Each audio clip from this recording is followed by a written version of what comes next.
Hi everyone, my name is Paulo Souza, and today we're going to talk about Chaos Vehicles. Chaos Physics is a lightweight physics simulation solution built from the ground up to meet the needs of next-generation games. Chaos Vehicles is the feature set of Chaos used for vehicle physics simulations. At Epic, we have been using Chaos for a while. It replaced the legacy system from UE4 and comes with significant improvements in performance. In this video, we're going to go over some of the Chaos features, especially for four-wheel vehicles. We will start with the specs for the vehicle meshes, how to set up physics assets, as well as the basic settings needed to have a four-wheel vehicle working in Unreal. We'll also go over how to properly rig the vehicle suspension if you need that level of detail in your project, but also how to make your suspension animate in real time using Control Rig. In the end, we're going over some of the settings that affect car handling, and different setups that can help you get to the experience you're looking for in your project. Before we start, let's quickly go over some of the important features of Chaos Vehicles. Chaos Vehicles provide more reliable simulation results. The system supports the Async Tick Physics Overview mode in Unreal Engine 5, which improves the determinism of the simulation and allows for predictable results every time the simulation runs. The new system follows a similar setup as the legacy vehicle system. That makes it easier for users who are familiar with the old workflow to switch to the new one. A vehicle is still represented mainly by a skeletal mesh and one of more wheel blueprints. A physics asset is still used to provide the appropriate collision geometry for the vehicle, and an animation blueprint is used to transfer the suspension and steering simulation to animate the wheels. The system now provides more flexibility to the user by removing the limits on the number of wheels it can simulate. A vehicle can now have any number of wheels, as well as any number of forward and reverse gears. Chaos has also experimental features for more arcade feel, like direct control over roll, pitch, and yaw torque. Now, let's see how to add a vehicle to our project using the Wheel Vehicle class. The most basic setup for any vehicle requires you have a skeletal mesh. After we import our skeletal mesh into Unreal, let's take a look how to set it up. The Wheel Vehicle class uses the skeletal mesh to determine the location of the wheels in your vehicle. The skeletal mesh can be as complex as you need, depending on your setup. But for this demo, we'll go with the basics and start with a four-wheel vehicle. That requires at least 5 joints, 1 root joint, and 4 wheels. It's best practice to make our joints align with X forward and Z up. It makes our life easier later when we're rigging the vehicle suspension. This also ensures the wheels roll on the Y-axis and steer on the Z-axis. Make sure that the joints are set in the proper scale when importing from your favorite DCC. Default scale should be 1 on every axis. Any other value may break the vehicle simulation. Next, we're going to recreate our physics asset. Let's delete the default bodies and start from scratch, so constraints are created correctly. In the skeleton tree, click on the gear menu and enable Show All Bones. Select the root node of the skeleton, and in the Tools tab, change the primitive to box and disable the Auto Orient to Bone checkbox. Click the Add Bodies button. That generates a body using the root and its child bones as the mesh bounds. We can scale and move it to adapt to our mesh needs. And we can also add custom convex volumes to our physics assets if needed. In the skeleton tree, right-click the body you want to add to the volume and look for a copy collision from static mesh. Select the static mesh containing the convex volume you want to import and it should just work. Now, let's select the 4 bones we're going to use for our wheels. In the Tools tab, let's recheck the Auto Orient to Bone checkbox and change the primitive to Sphere. Let's create the new bodies and see the result. The wheel bodies were automatically created, together with the necessary constraints. You can see the relations directly in the Graphs panel and alongside the bones in the Skeleton Tree panel. Let's wrap it by selecting the wheel bodies again.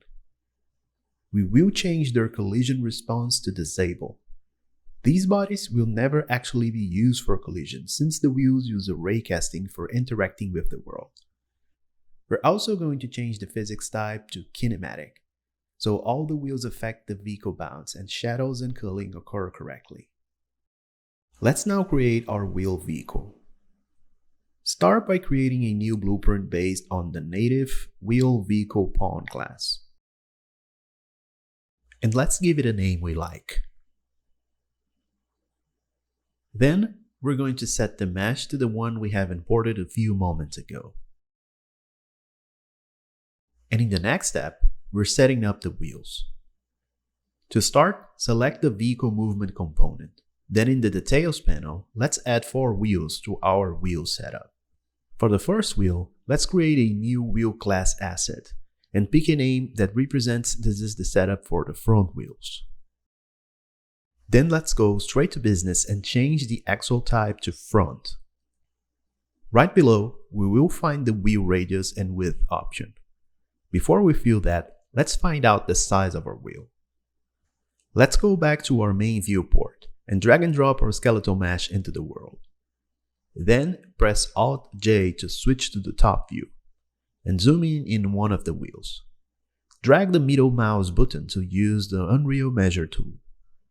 So here we found that our wheel is about 24 centimeters wide with an approximate diameter of 64 centimeters. So back to our vehicle wheel. We're going to change the wheel width to 24 centimeters, leaving the wheel radius as 32, since it's half of our diameter. Increase the friction force multiplier to 4 to increase the traction on the track. And since this is a front wheel, let's enable the Affected by Steering checkbox and configure the steering angle. Compile and save this blueprint. Now that our front wheel is saved, let's make a copy of it to be used for our rear wheels.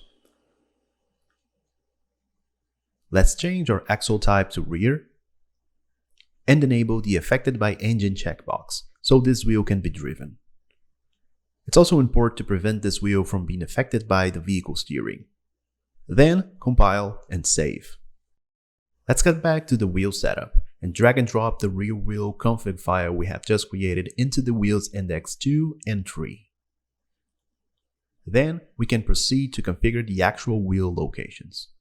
For that, we're going to set the bone name parameter on each wheel to a bone in our skeletal mesh. You can input the bone name manually or easily copy it to the clipboard. Next, we input the bone names from our skeletal mesh representing the wheels in our car. You have to pay attention here to use the exact bone name and the right wheel class. The next step is to configure a torque curve for this engine. For that, let's click the Create External Curve button and then save our new curve asset to the proper folder. Open that curve and use the middle mouse button to create new points. Set their values to 0.5. Set the last point to 5,000, which is our vehicle max RPM. Then press F to frame the curve. Let's add 2 more points. And our final curve should look like this. Like we did in the torque curve, let's proceed to update our max RPM to 5,000. We are almost ready to drive this car.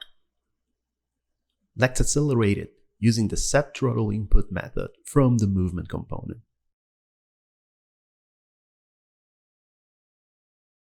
But before we play it, we need one more thing. We need to enable simulate physics on our mesh for it to work. So back to the viewport, let's finally add our vehicle pawn to the world. To quickly test this, let's override the player process to player 0. Press play and voila, we have a moving vehicle. Although it doesn't look great, but we will fix that. Let's get back to our vehicle pawn and add a spring arm and a camera. Pick any setup you like here, but we found that a distance of about 600 units works really great for a third-person camera. Also, feel free to map your input as you need. We're only going to need mappings for throttle, steering, and braking.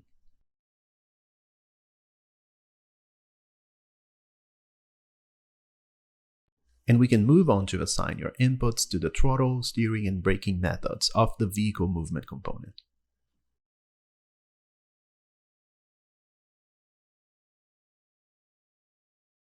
If we play it, we can now accelerate, brake, and steer our vehicle.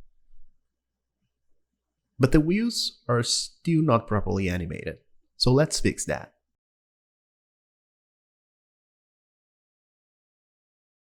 Let's right-click our skeleton asset and create a new animation blueprint.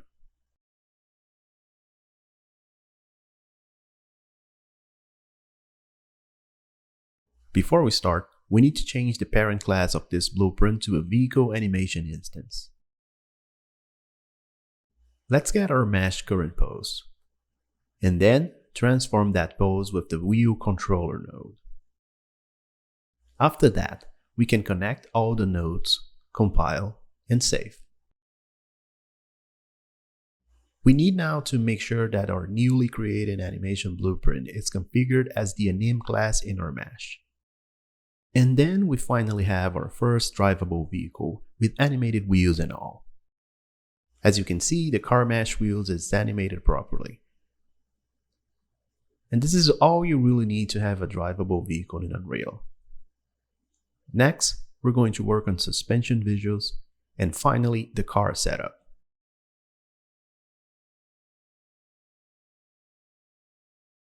For our car suspension visuals, we're going to use an extended version of our skeletal mesh. This upgraded mesh has more geometry and bones representing different parts of the front and rear suspension. Let's start by creating a control rig. Right-click on your vehicle skeleton and select Create Control Rig. But before we make a rig, we need to configure our animation blueprint first.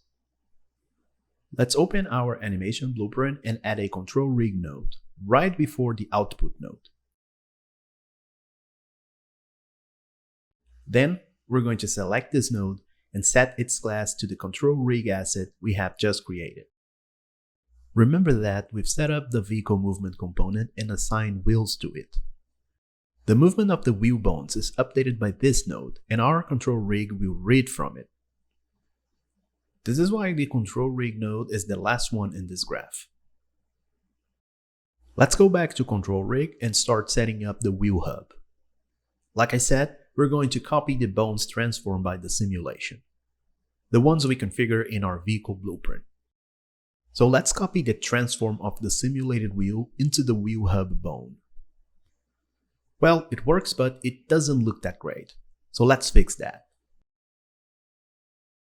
Let's try a different approach.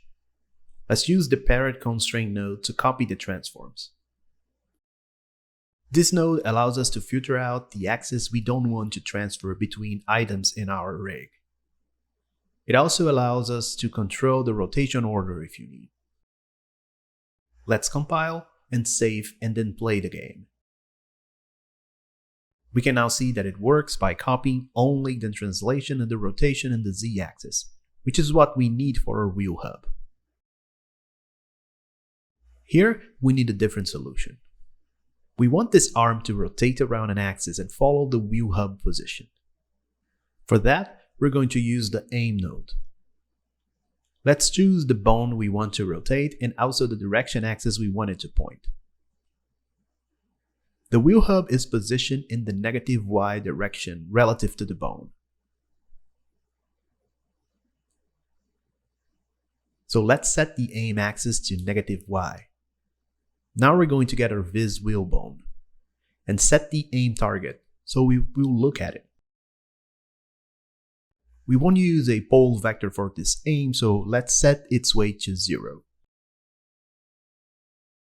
It's starting to look great, but we need to adjust it. We're going to add an offset to our target vector so we can fine-tune the arm's final rotation. Let's try to find what offset works for us in this case. Seems to work really well. For the upper arm, we use the same location, so let's duplicate this graph. And then now set the upper arm bone to be affected. As you can see, it also needs an offset. So let's fine tune it to 15. And now you should be good to go.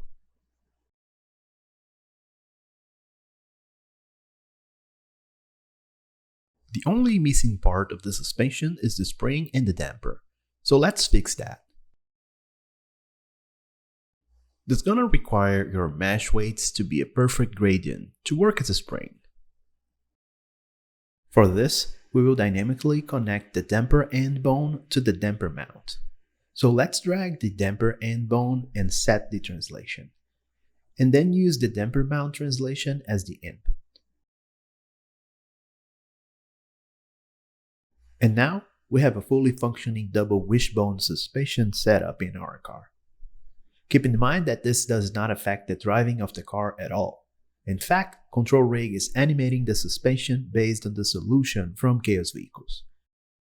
We still need to copy that setup from the left wheel to the right wheel. The easiest way of doing that is duplicating the nodes in Control Rig and changing the targets. But now Control Rig also supports collapsing these nodes into a function. And we only need to connect these bones as parameters of this function. This way, we can easily reuse the same logic with another set of bones. This is one of the reasons why in our skeletal mesh we chose to have all our bones point and rotate in the same axis. We can use the same concepts for other types of suspension configurations too.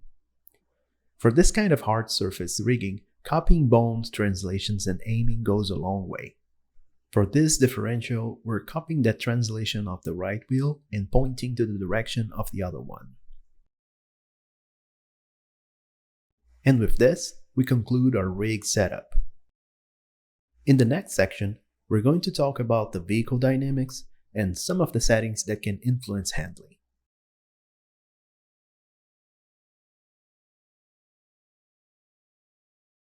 The most basic thing you can change to affect your vehicle handling is the center of mass.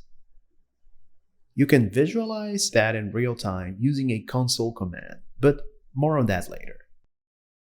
As you can see, this vehicle currently sports a high center of mass. That directly affects traction as there are moments the wheels stop touching the track. This is why cars in racing try to have the lowest center of mass possible. If we enable the center of mass override and set it all to 0, we will find that the car's suspension doesn't behave very realistically. So let's try to offset it to 50 units on the z-axis. It works better now. The car still rolls, but not to the point of lifting the wheels from the terrain. You can also try offsetting the center of mass vertically. That will affect the overall dynamic of the car in corners. But more of that in the next topic. Vehicle dynamics in cornering are usually the most sensible aspect of car handling. The friction multipliers are super effective to calibrate your cornering dynamics. You should always start with it first and then move to other wheel parameters for fine-tuning. Let's try to run some tests and see how understeering and oversteering affects cornering. A friction factor too high on the rear wheels makes it harder to take this corner. Our car is clearly understeering. If we reduce this factor to 0, we risk having too much grip on the front wheels. That may be disastrous for our corners, especially in a rear-wheel driven car. The ideal setup is the one that finds the right balance between understeering and oversteering. Most times, it's usually a bit of both. And both should help the vehicle take corners the most efficient way.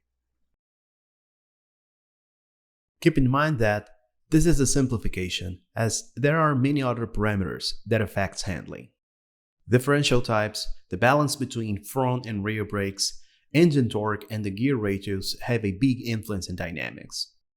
The wheels, slid, and skid thresholds, and the cornering stiffness can also be used to fine-tune cornering, as well as the suspension height, the stiffness, the roll bars, and the spring and the damper rates. All these parameters contribute to the vehicle dynamics. So we really recommend to start with a simple framework and then go from there. It requires some try and error, so avoid changing too many parameters at the same time. And the vehicle debug commands can actually help you visualize what is happening within the simulation. That's what we're covering next. There are two debug tools we can use to help us calibrate vehicle handling. The legacy debug mode is accessible via the Show Debug Vehicle console command. It shows on-screen information regarding suspension and friction surface, as well as plotting torque data in real time. This debugger has a few other pages with information that is accessible via the p.vehicle.nextDebug page command. Chaos adds a new set of visual debuggers that are more visual and easy to use. First, you need to enable Chaos Global Debug Draw mode with the command p.chaos.debugDraw Then we can start enabling the other debug modes. Let's start with drawing the vehicle's center of mass. There are a few useful draw modes you can try when debugging your vehicles, like the Show All Forces mode.